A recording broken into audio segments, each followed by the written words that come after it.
O assunto de hoje é denso. Você provavelmente, se está dentro do universo LGBT, tem acompanhado os desdobramentos da entrevista com Kim Kataguiri dentro do programa Entre Entrevistas com o Gui no Dia TV.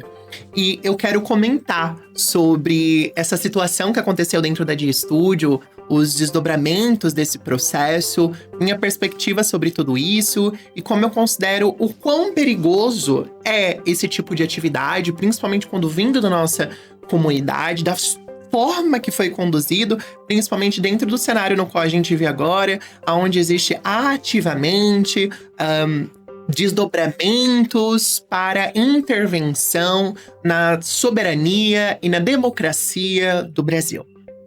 Olá, eu me chamo Briana Nasky e esse é o Brisa da Bri, o espaço onde eu briso com vocês sobre o assunto que eu tiver no momento, seja uma depressão momentânea ou um assunto que eu acho relevante. Inclusive, eu te convido a deixar nos comentários se você gostaria da minha perspectiva sobre algum assunto específico. Até tô planejando falar sobre os casos da utilização de IA, daquela grande influenciadora maravilhosa que no momento eu me esqueci o nome. Mas, caso você não esteja inteirado sobre o assunto, estreou um novo programa na Dia Studio, que já teve uma entrevista com Marina Silva, se não me engano, e que recentemente teve o convidado Kim Kataguiri, que é uma figura sabiamente conhecida dentro da política brasileira, principalmente dentro do polo da direita do Brasil, que está recorrentemente envolto de pautas, bombas e de pânico moral de diversos assuntos, principalmente quando envolve a comunidade LGBT, né? Porque ele busca visibilidade a todo custo, então ele precisa estar envolto do direito de pessoas trans, de utilização de banheiro, esportes e qualquer pauta que seja sensível para dentro do seu público nichado da direita, né? Principalmente que ele aborda bastante a direita jovem, né? São os gamers, são os otakus, são aquelas pessoas que ficam utilizando as imagens de otaku dentro do Twitter para falar todos os absurdos possíveis e que ama a personalidade juvenil, a personalidade debochada que o Kim Kataguiri traz. Inclusive, né, ele foi um dos desenvolvedores, se eu não me engano, um dos fundadores do próprio MBL aqui no Brasil, por mais que eu acho que todo o MBL parece ter se implodido, tem uma loucura em relação a tudo isso. Bom, o Gui, ele trouxe a proposta de entrevistar o Kim, de ouvir o que ele tem a dizer e, de certa forma, fazer a própria comunidade LGBT refletir sobre aquelas pessoas que intervêm diretamente nas políticas públicas e na construção do nosso país.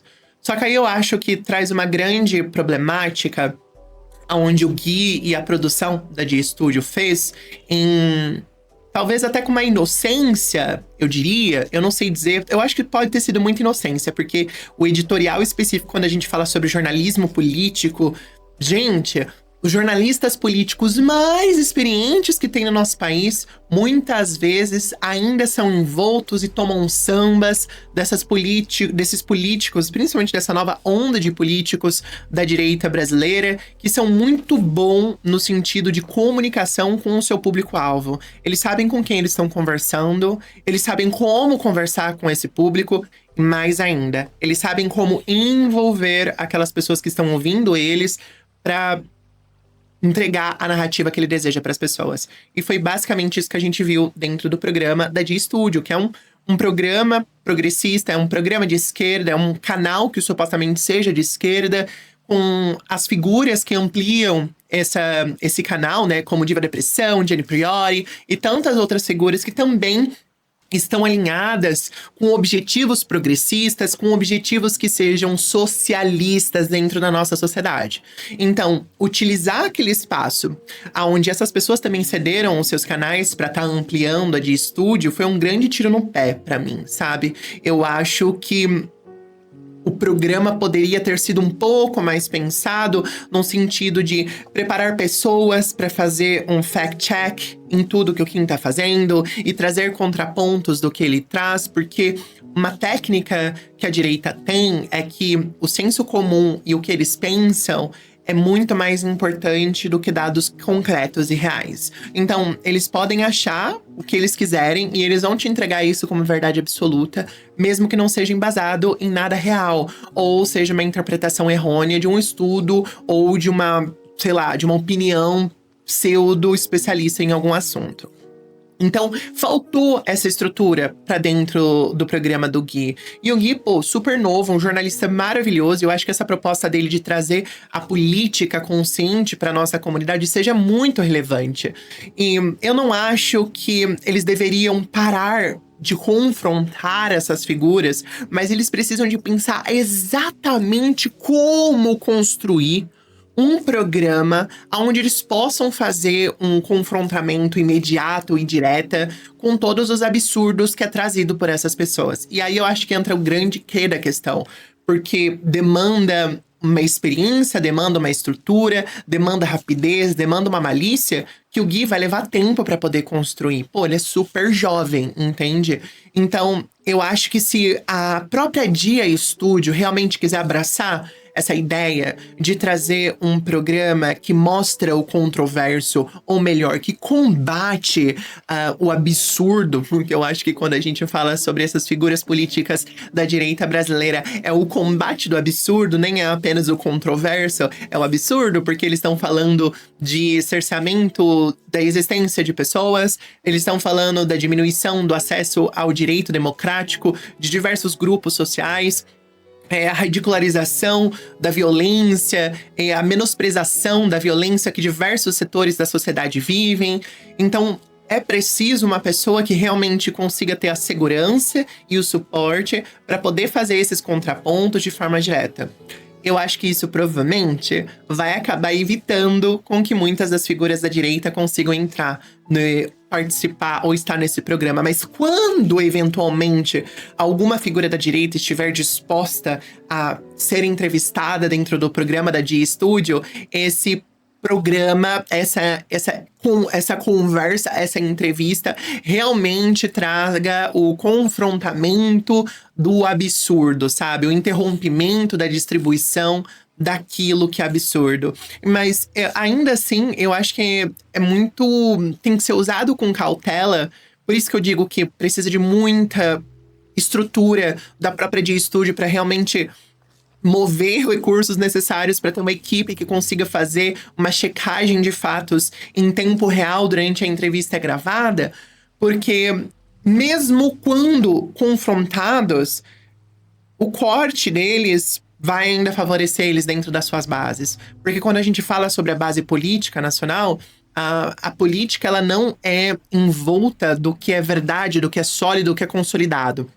Principalmente quando a gente fala sobre a direita brasileira, eles trabalham com emoções. É por isso que o pânico moral é tão popular, tão utilizado, e que eles ficam pautando isso recorrentemente com pautas bombas e absurdas, porque eles não trabalham na base do que é concreto, no que vai ajudar a vida do trabalhador, no que vai ajudar no desenvolvimento social, econômico da população brasileira. Eles trabalham com emoções, porque emoções garantem cargos públicos, garante reeleição, continue garantindo com que eles consigam fazer as suas movimentações das suas verbas PIX ao redor que a gente tem no Brasil. Então, eles vão continuar trazendo o absurdo em todo momento que puder, porque é isso que ecoa com as pessoas.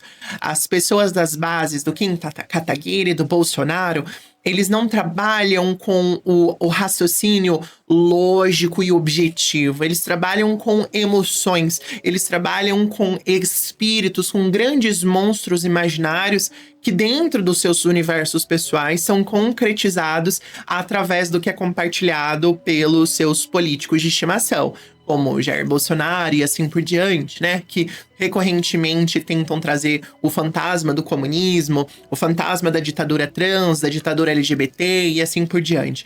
Eles transformam essas comunidades, esses assuntos, esses tópicos em uma roupagem absurda que qualquer pessoa que realmente se desdobre para tentar entender o que tá acontecendo vai entender que tudo aquilo que tá sendo discutido não existe no mundo real. Mas para eles é útil que essas pessoas continuem a acreditar no que eles falam, mesmo que não seja embasado no mundo real, porque eles se sentem parte de um grupo seleto que abriram os seus olhos, né? Eu acho tão engraçado isso, porque o woke é tão contra eles, né? Mas eles realmente utilizam o termo woke para acordar para a realidade desse mundo suposto que está sendo emaranhado pelo Big State, né? Por essas orquestras por fora do sistema que estão injetando LGBTs, que estão injetando comunismo, que estão trazendo todos esses absurdos assim por diante. Então, a gente analisa que realmente é preciso muita maturidade para entender tudo isso. Recentemente, antes de fazer esse vídeo, eu vi que o Gui participou de um dos programas que eles têm lá, que eu acredito que seja para variar, e realmente assumiu que foi um erro a condução da entrevista da forma que foi feita pelo Gui. E eu espero realmente que eles levem as críticas que foram feitas, porque é muito difícil a gente encontrar um espaço onde a gente não seja atingido por pessoas que querem com que deixamos de existir. E eu acredito que, todas as críticas que eu vi nas redes sociais, no Instagram, no TikTok, em todo local, as críticas principalmente foram voltadas por um sentimento de traição, onde eles criaram um laço de afeto muito grande por uma emissora digital que reunia os seus criadores de conteúdo favorito em uma grade diversa, onde eles se sentiam recebidos, onde eles se sentiam pertencentes. E esse é um sentimento que a comunidade LGBT como um todo luta durante a sua vida toda para poder conquistar. O sentimento de se sentir pertencente de forma confortável e como um todo.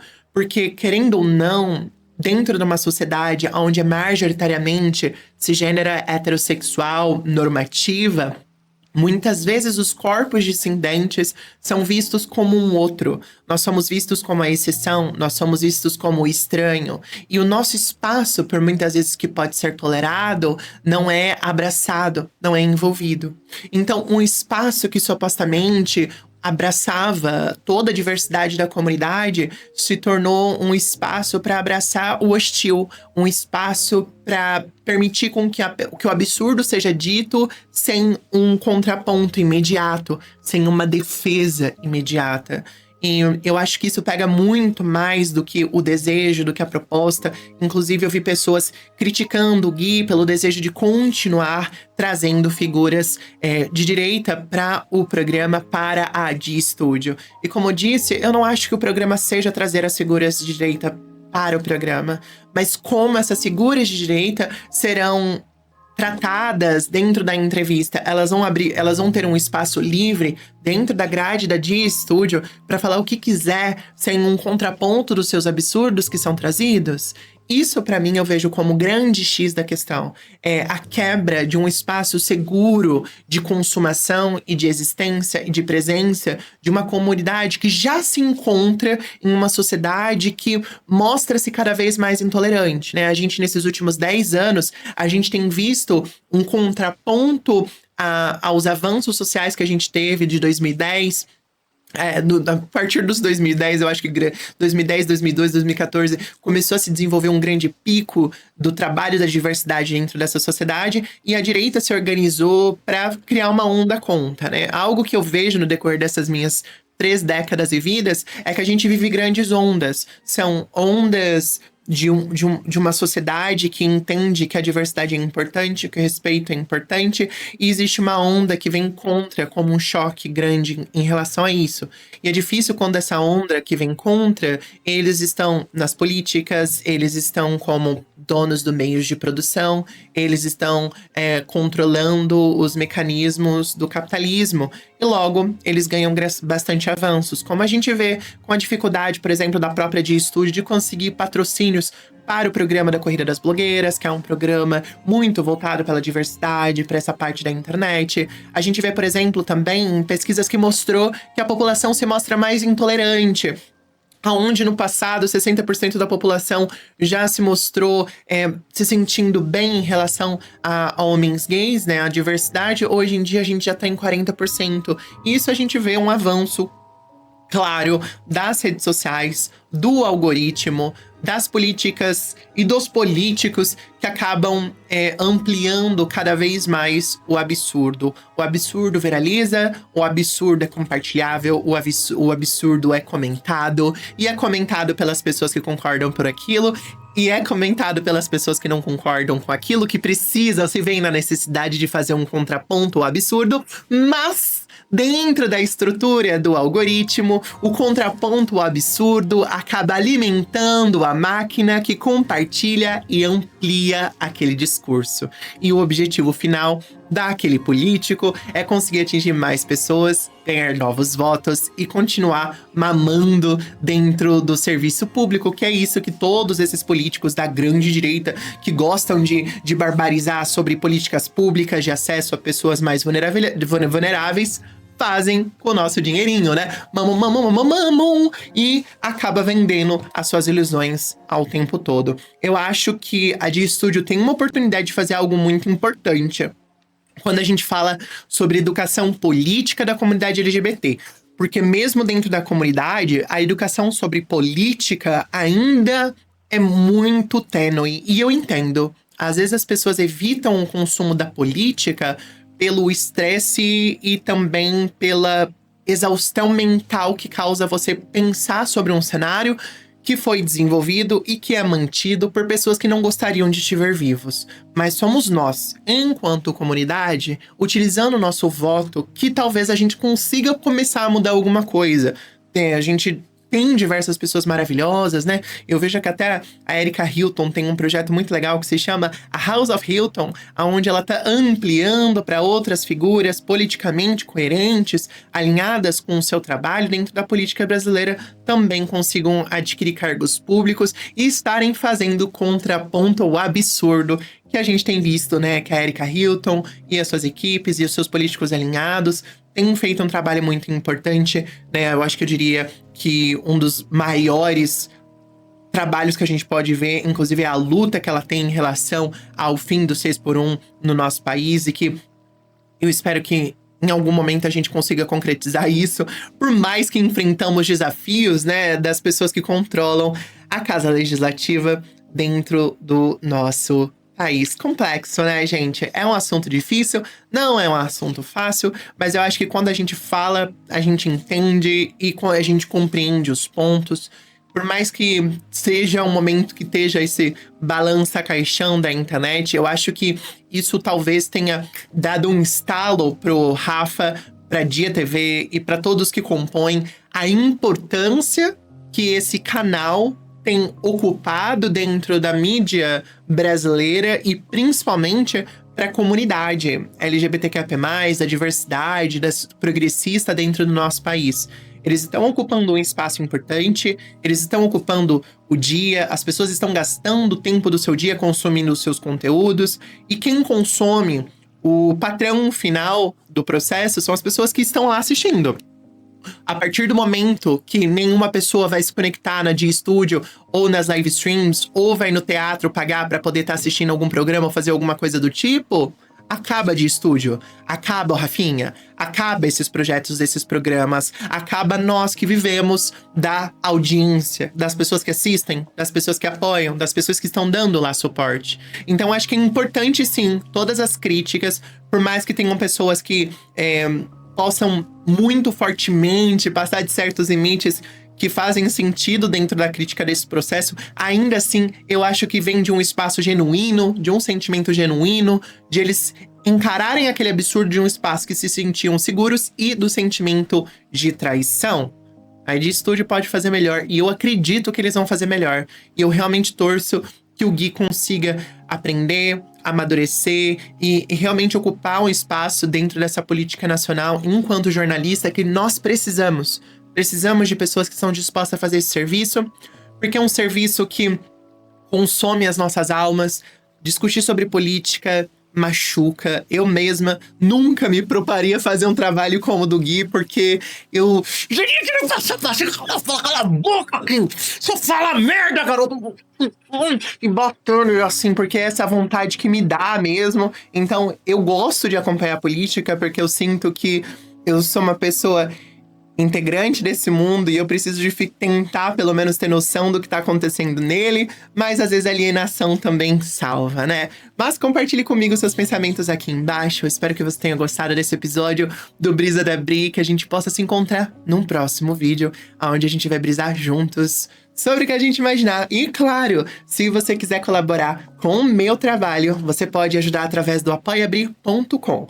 Lá você consegue enviar qualquer valor a partir de R$1. Escaneando o QR Code aqui da nossa tela, você vai direitinho por lá. Me ajuda a poder continuar gravando esses podcasts, estar presente na internet, fazer lives de games e muito mais. Um beijo enorme e até logo!